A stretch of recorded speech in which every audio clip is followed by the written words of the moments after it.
All right, so now let's apply that multiply to divide strategy on a little bit bigger number. So I have 143 divided by 5. My first step is the same thing. I'm going to flip my equation around so it's multiplication. So I'm going to have 5 times what equals 143. So I'm going to think about a number that I know 5 times something that's going to get me close to this 143.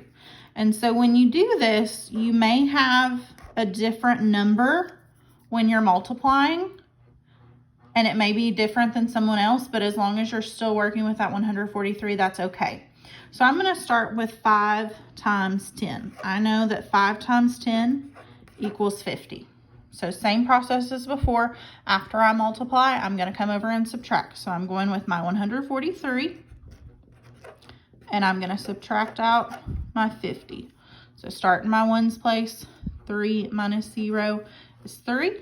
Going to my tens place, I've got 4 minus 5, so I'm going to regroup that into 14 minus 5, which is 9, so 93.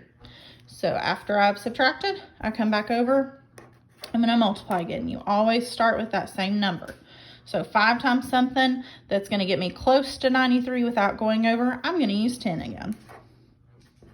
That's a 10. And that equals 50. And so after I multiply, I come back over and subtract. 3 minus 0 is 3. And then 9 minus 5 is 4. So now I've got 43. Come back over and multiply something else. So this time I can't do 5 times 10 equals 50 because that would be too big. So I'm going to do 5 times 8. And I know 5 times 8 equals 40. After I multiply, I come back and subtract. And that leaves me with 3. So now I think about, is there anything I can multiply by 5 that's going to get me equal to 3 or less than 3? I know 5 times 1 is 5. That's more than 3. So that means this number is my remainder. Then to get my answer, I'm going to circle those numbers that I multiplied by and add them together. So 10 plus 8 gives me 28.